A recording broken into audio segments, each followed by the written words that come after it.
আসসালামু আলাইকুম, সবাই কেমন আছেন? আশা করি অনেকটা ভালো আছেন। আপনাদের উদ্দেশ্যে নতুন একটা আলোচনা নিয়ে চলে এসেছি। আশা করি অনেকটা উপকৃত হবেন। এই ভিডিওতে আমি আলোচনা করতে যাচ্ছি 15 টাকা দিয়ে মুরগির বাচ্চাকে কি করে আপনারা সারা বছর সুস্থ রাখতে পারবেন। দেশি মুরগির বাচ্চাকে সুস্থ রাখাটা সহজ, আবার খুব যে সহজ সেটা নয়। মুরগির বাচ্চাকে সুস্থ রাখাটা কঠিন হবে তখনই যখন আপনারা মুরগির বাচ্চা পালন জানবেন না। আমি এই ভিডিওতে বলতে চাচ্ছি আপনার চেনা কয়েকটি উপাদান দিয়ে অর্থাৎ 15 টাকা দিয়ে মুরগির বাচ্চাকে আপনি সারা বছর সুস্থ রাখতে পারবেন। দেশি মুরগির বাচ্চা কিংবা দেশি মুরগি বাংলাদেশের আবহাওয়ার জন্য অত্যন্ত উপযোগী এবং এর রোগ প্রতিরোধের ক্ষমতা তুলনামূলকভাবে বেশি। এদের মাংস ও ডিমের চাহিদাও প্রচুর, কারণ এগুলো প্রাকৃতিক ও স্বাস্থ্যকর বলে বিবেচিত হয়। দেশি মুরগির বাচ্চা পালনে কিছু বিশেষ দিক বিবেচনা রয়েছে, যেমন এদেরকে প্রাকৃতিকভাবে পালন করা যায়, প্রাকৃতিক উপাদান ওদেরকে খাওয়ানো যায়, প্রাকৃতিক ঘাস লতা পাতা এগুলো দিয়ে মুরগির বাচ্চাগুলো চিকিৎসা করা যায়। তো বন্ধুরা, আর কথা নয়, চলে যাই মূল আলোচনায়। আরেকটি লাইক দিয়ে দেবেন, চ্যানেলটি সাবস্ক্রাইব করে দেবেন যারা আগ থেকে করেছেন, ধন্যবাদ। প্রথমেই বলবো মুরগির বাচ্চাকে আপনারা কিভাবে সারা বছর সুস্থ রাখতে পারবেন। প্রথমে আমি কয়েকটি নিয়ম বলে দেব। মুরগির বাচ্চাকে সারা বছর সুস্থ রাখতে হলে সবার প্রথমে যেটি নিয়ম নির্দেশনা মানতে হয় সেটি হচ্ছে প্রাকৃতিকভাবে পালন। তার আগে আরেকটি নিয়ম রয়েছে, সেটা হচ্ছে সঠিকভাবে পালন। প্রাকৃতিকভাবে পালন আর সঠিকভাবে পালন কিন্তু এক কথা নয়। সঠিকভাবে পালন মানে এখানে নিয়মগুলো থাকবে আপনি কি করে পালন করবেন। এর ভিতরে থাকবে খাওয়ার ম্যানেজমেন্ট, থাকবে ব্রুডিং ম্যানেজমেন্ট, এর মধ্যে থাকবে মুরগির বাচ্চার যে একটা রয়েছে প্রাকৃতিক ম্যানেজমেন্ট। তো খাওয়ার ম্যানেজমেন্টের মধ্যে মুরগির বাচ্চাকে আপনারা সুস্বাস্থ্যকর খাবারটা দেওয়ার চেষ্টা করবেন। আমরা যেমন খাবার খাওয়ালে কিংবা খাবার খাইলে আমরা সুন্দরভাবে বেড়ে উঠি বা সুন্দরভাবে বাঁচি, মুরগির বাচ্চার ক্ষেত্রেও ঠিক তেরকমই। মুরগির বাচ্চাকে সঠিকভাবে খাবার খাওয়ালে, মুরগির বাচ্চাকে সঠিকভাবে পানি দিলেই মুরগির বাচ্চা কিন্তু ভালো থাকে বা সঠিকভাবে সুস্থ থাকে, সঠিকভাবে বড় হয়। মুরগির বাচ্চাকে আপনারা নারিশ-স্টেডর ফিটে খাওয়াটা খাওয়ানোর চেষ্টা করবেন। এটা আপনারা বাজার থেকে ক্রয় করে নিয়ে আসবেন। এটার দাম সর্বোচ্চ 75 টাকা থেকে 80 টাকা, আর এটা আপনারা খাদ্যের দোকানে পেয়ে যাবেন। 1 নাম্বারটা কেনার চেষ্টা করবেন, আর এটা সঠিক নিয়মে মুরগির বাচ্চাকে পানির সাথে দিয়ে দিবেন, অথবা যেটা গোটা সেটা গোটা দেওয়ার চেষ্টা করবেন। এই একটা নিয়ম। মুরগির বাচ্চাকে সঠিক স্থানে রাখবেন। বাসস্থানটা এমন হওয়া উচিত যে বাসস্থানে মুরগির বাচ্চা থাকতে স্বাচ্ছন্দ্য বোধ করবে, অর্থাৎ মুরগির বাচ্চা সেই বাসস্থানে অর্থাৎ কোনো ময়লা আবর্জনা এগুলো থাকবে না, সেদিকে আপনাদের মানতে হবে।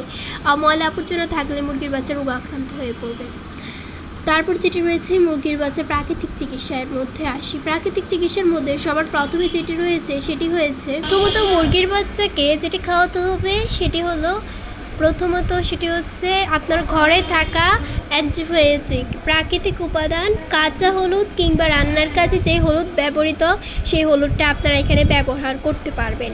এই কাঁচা হলুদ প্রধানত মুরগির বাচ্চার শরীরে রোগ প্রতিরোধের ক্ষমতা বৃদ্ধি করে, বিভিন্ন রোগ আসলে সহজে নিয়ন্ত্রণ করতে পারে।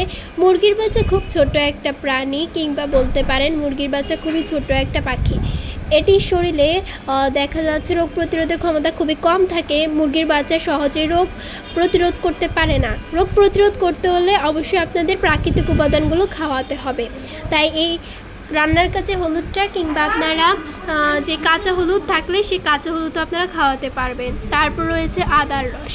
আদার রসটা মুরগির বাচ্চার জন্য এতটা গুরুত্বপূর্ণ আপনারা ভাবতেও পারেন না। তবে বন্ধুরা, আরেকটা কথা, আপনারা চাইলে হলুদটা কিন্তু নারিশ-স্টেডর ফিটের সাথে ভালো করে মেখেও দিতে পারেন। শুধু এই হলুদটার খাওয়ানোর নিয়ম হচ্ছে পানির সাথে আপনারা দেবেন, আর না হলে আপনারা খাবারের সাথেও কিন্তু মেখে দিতে পারেন, বা ভাতের সাথেও আপনারা ভালো করে মেখে মুরগির বাচ্চাকে খেতে দিতে পারেন। প্রথম খেতে চাইবে না, পরবর্তীতে মুরগির বাচ্চার পছন্দনীয় খাবার হবে। তারপর হচ্ছে আদার রস। খাবারের সাথে আপনারা একটা মুরগির বাচ্চার জন্য 1 ফোঁটা করে আদার রস দেবেন, আর এটা সপ্তাহে 2 দিন আপনারা সব সময় সপ্তাহে 2 দিন, শনি রবি অথবা শুক্র শনি এরকম আপনারা দেবেন। আর আপনারা সব সময় এভাবে পালন করতে হবে। 1 দিন খাওয়ালেন, 2 দিন খাওয়ালেন না, এভাবে করলে কিন্তু হবে না।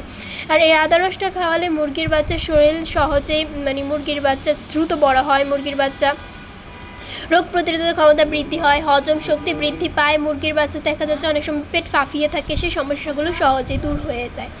তারপর যেটি রয়েছে সেটি হচ্ছে লেবুর রস। লেবুর রস যে মুরগির বাচ্চার জন্য কতটা গুরুত্বপূর্ণ আপনারা ভাবতেও পারেন না। লেবুতে রয়েছে প্রয়োজনীয় ভিটামিন সি, যা মুরগির বাচ্চার জন্য অনেক গুরুত্বপূর্ণ। মুরগি পালনের ক্ষেত্রে আপনারা মুরগির বাচ্চাকে পানির সাথে এই লেবুর রসটা দিবেন। একটা মুরগির বাচ্চার জন্য 1 ফোঁটা করে নির্ধারণ করবেন। আপনার মুরগির বাচ্চা 1-1.5 হোক, 200 হোক বা 50টা হোক আপনারা পানির সাথে দিয়ে দেবেন। পানি যদি মুরগির বাচ্চা না খেতে চায় খাবারের সাথে ভালো করে মিশিয়ে দেবেন, তাহলে মুরগির বাচ্চা কিন্তু সঠিক পরিমাণে খাবারটা খাবে।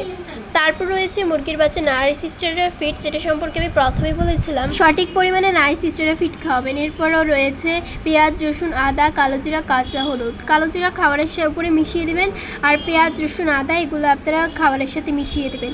এইভাবে যদি কোর্সটা পূর্ণ করতে পারেন, আপনার মুরগির বাচ্চা কিংবা মুরগি আপনার সবসময় ভালো থাকতে বাধ্য হবে, এবং মুরগির বাচ্চাগুলো দেখা যাচ্ছে সবসময় সুস্থ থাকবে। মুরগির বাচ্চাগুলো সবসময় সুস্থ থাকলে আপনার মন মানসিকতা ভালো থাকবে, মুরগির বাচ্চা পালনে আগ্রহও জমবে। তাহলে আর খরচ ছাড়াই মাত্র 15 বা 20 টাকায় মুরগির বাচ্চাকে সুস্থ রাখতে পারবেন।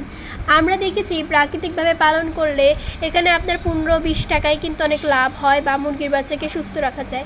আর ভেটেরিনারি দোকানে গিয়ে দেখেন 700 বা 1000 টাকা চলে গেলেও কিন্তু কোনো লাভ দেখা না, ওদিকে সাইড ইফেক্ট দেখা যায়। তো বন্ধুরা, আজকে ভিডিওটা দীর্ঘায়িত নয়, সবাই আমাদের জন্য দোয়া করবেন।